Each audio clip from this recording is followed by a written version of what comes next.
The question about intent in sadhana is a very good one. Really, the topic is discipline versus devotion. If you have discipline, then the mind has the capacity to steadily move in a given direction. There is the capacity to continue movement. If you have no discipline, then you will not do practices. The mind is scattered, it moves here and there, and there is no ability to quiet it and focus it.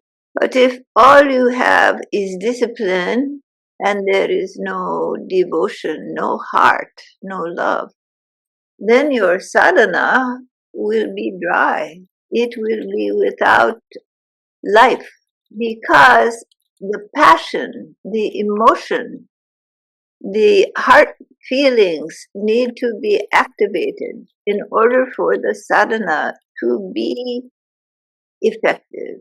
So there are defined three stages: the Pashu sadhana, the Vira sadhana, and the Divya sadhana. These different stages of sadhana that a sadhaka will go through do not all yield the same result. A person may do their meditation practice for desiring to get to have a sharper mind or to improve their health, various reasons like this, then or they may do their sadhana because they realize it is good for them and they want to confront their inner demons and work through their process. Or they may be so melted into divine consciousness that they are just doing sadhana to increase that devotion and connectedness. But the result of the sadhana has a great deal to do with the reason one does sadhana. Why is it that some people do sadhana and they are filled with devotion and love for the sublime? They do meditation and their minds are filled with love and they feel blissful. Other people do years and years of sadhana and they are very disciplined, but they don't feel very much in the process. Why? So there is a complexity to the process of spiritual practice.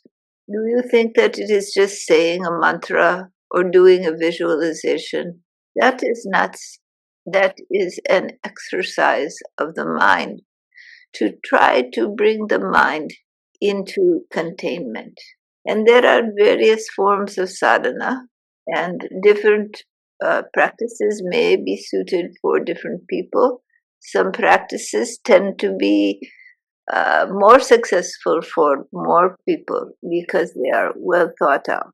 But the person beginning the sadhana needs to have some intent, some reason in their own minds to continue to make the effort.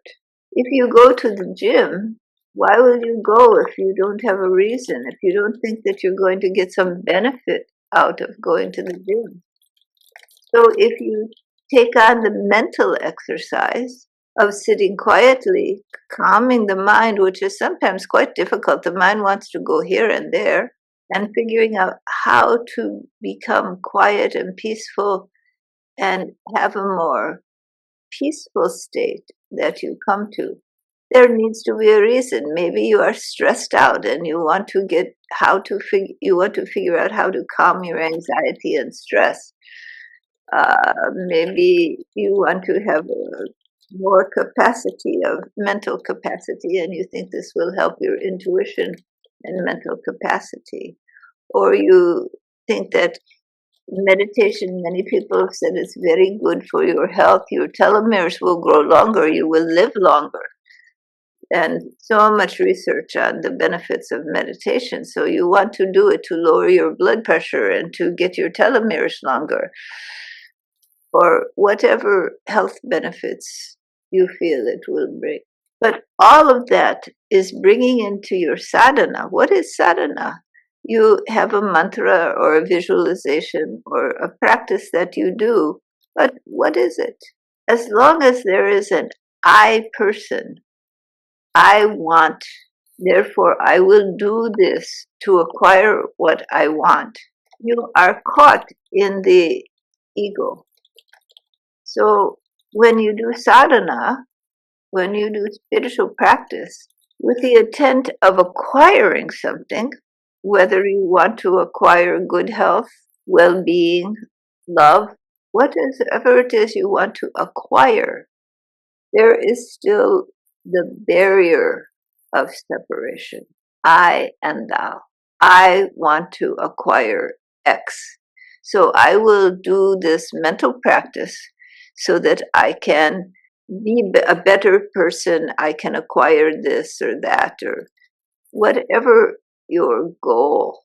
So there is self, other, and goal to achieve. And you may find that indeed you achieve your goal and the benefits of sadhana are there. But if that is all that you want and you stay in that mentality, you may have discipline, you may continue to do your meditation, but your mentality stays the same because that is your intention and your want. And so you may get the results, and on getting the results, you may reassess or you may be happy with that. And many people do spiritual practices for years upon years, and that is what they get out of it. A kind of peace of mind, a better attitude, more capacity. They are pleased with that. When they meditate, they feel calmed. They are pleased with that. I am calmer. But they do not confront that I. So unless the intention in the sadhana changes, the result remains within that spectrum of the I wanting and acquiring. And once it's acquired, the I is restless again and wants something more. So maybe there's a new goal. But if you remain, the individual remains in the same spectrum. They are not, it's what is sadhana for? Yoga means to unite, to yoke, the little and the great. Is that automatic because you sit down and are quiet and do some sort of practice? Or maybe you walk around and do some sort of practice. It is not an automatic result. Perhaps you begin being a Pashu sadhaka, wanting to acquire peace of mind or better mental health or whatever your goal, better physical health, lower your blood pressure, whatever your goal. If you stay with that goal, stay with that desire, you can do many years of practice and remain in the same mental state. But it is true that if you have some success in your practice and the mind does quiet, the sanskaras will rise to the surface. And as that happens, things change in the life. It may be that your attitude and intentions for sadhana will change. It may be that different difficulties happen in the life. You give up the sadhana altogether, or you maintain your discipline, but you maintain it simply to maintain your calm of mind. If that is the case, you will get that calm of mind. Otherwise, you would not keep the discipline. But if you want to realize God, if you want to feel the unity with the One, something has to change. Pashu sadhaka must become a Vira sadhaka. Be brave and struggle with the mind.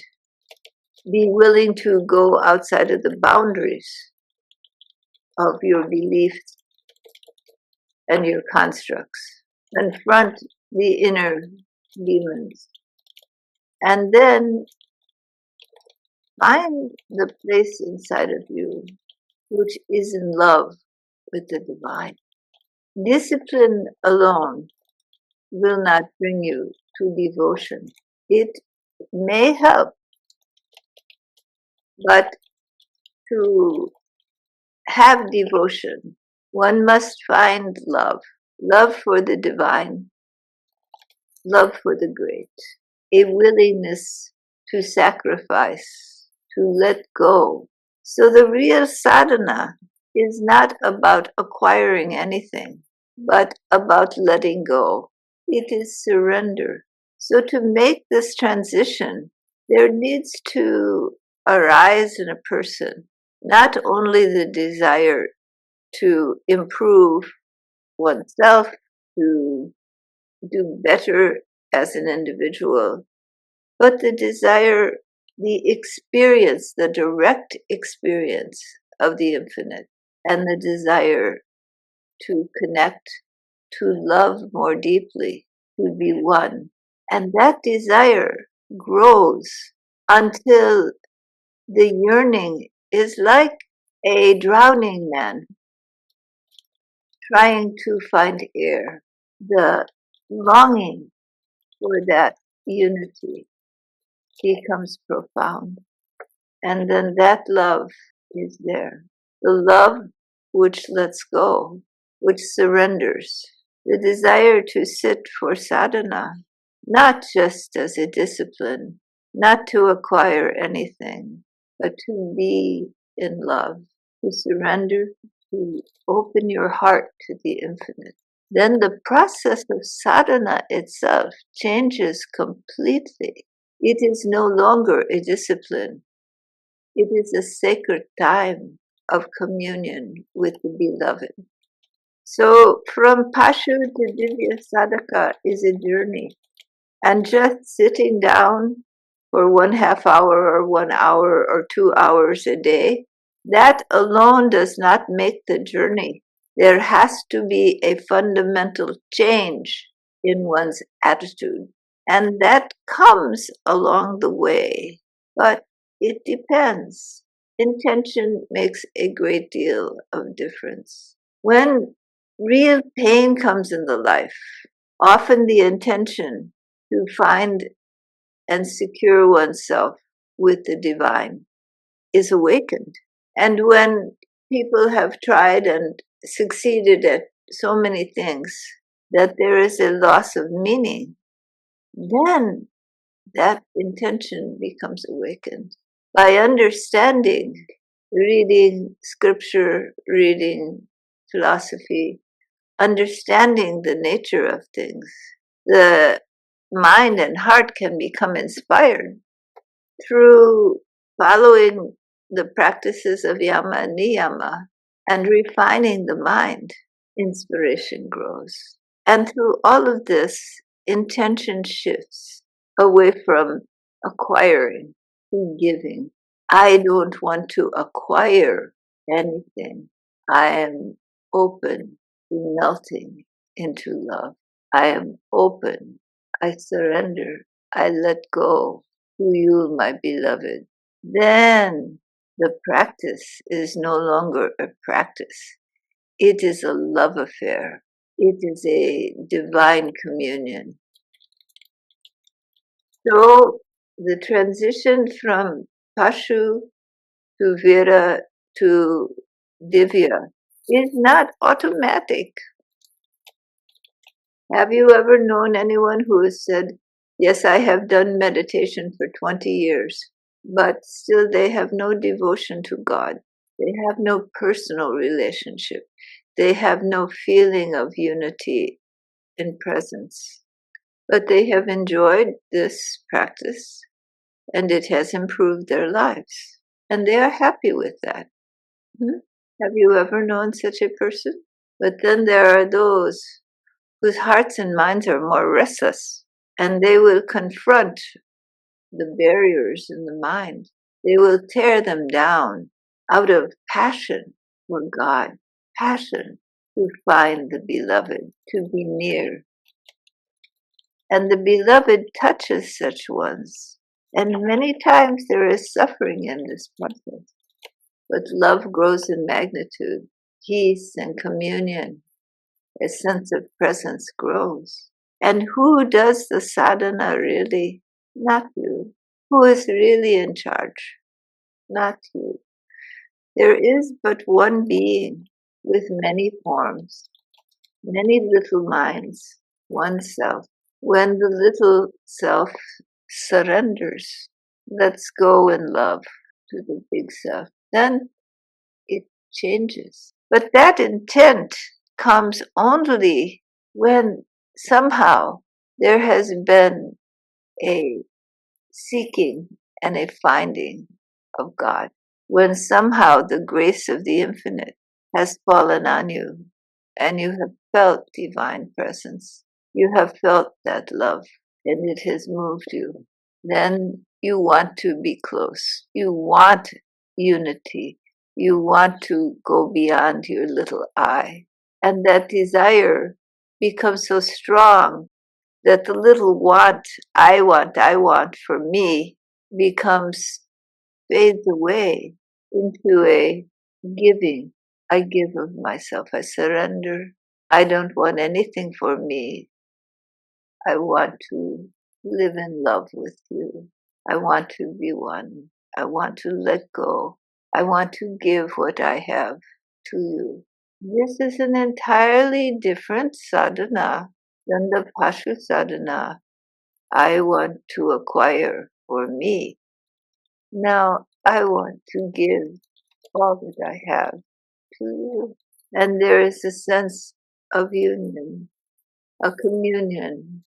You feel the presence and the love. This is a very different process. It heals many wounds, physical, mental, and spiritual, not because you do anything, but because the grace of the infinite falls on you, and you open and give everything. That is communion.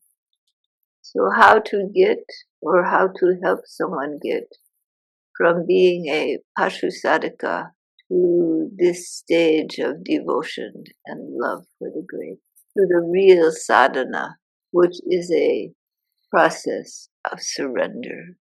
Sometimes a person may need many years of just doing practices before they are ready to open their hearts and their minds to the great. But reading, inspiring in them the communion with the divine, so that they may have the touch of grace. That is very beneficial. Appealing to where they have touched God. If it's in peace in nature, in a moment with a loved one, let them know to bring that love into their sadhana. After they have done sadhana for some time and they are going along in this acquisition phase, begin to transition them into ideas that have to do with love, with presence, with feeling God, feeling divine unity. Many people think, oh, I cannot feel that. I don't know what that is. But they do. It's in their own nature. They know. They know. In their own nature, they know.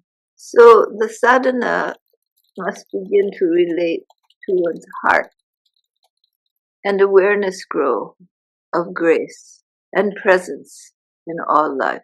And allowing people to feel this more and more, creating suggestion in their mind is helpful. Honoring when they have felt this communion, letting them notice and bring that into their sadhana, giving them right understanding that this is not an acquisition. In the beginning stage, it's fine to feel that way, but it cannot go on. Otherwise, the sadhaka may stay in that stage for a very long time. And many people who are younger souls will stay even lifetime in that stage. And next life, they will think more. And it goes like that. But it depends. So in yourself, if you want to do service to humanity, if you want to help others with their spiritual life, you cannot help them. Only Parama Purusha, only God can help them. So surrender yourself, feel that presence, that unitary whole, that infinite love. Let it permeate you and let it help others. You are not alone, you are part of the whole. Heal thyself, then you can help others. Find this shift in your sadhana, in your own intention. Let grace permeate you, fill you, surround you. All right. Are there any questions? As part of the movement from Apashu Sadhaka onward, how big a role does Kirtan, chanting, those kind of practices that are done also in groups play? They can be very important because they bring the devotion, the feeling of expansion, the feeling of love, the feeling of connectedness, of unity. So the kirtan music as a way of enticing the mind and the collective flow into the higher consciousness gives a boost. So it can be a great benefit because it inspires the heart and the mind. So collective sadhana and kirtan, chanting the names of God, and in your own mind, chanting throughout the day, keeping the mind always focused on the infinite. There are many practices that can be very beneficial, very beneficial. And each tradition has their own, but the music connects to the heart and it opens the heart more easily, and people feel the presence, the love. So it can be very beneficial. These are bhakti practices to chant the name of God, to sing the kirtan, to dance the kirtan. These are bhakti practices. They open the heart. All right?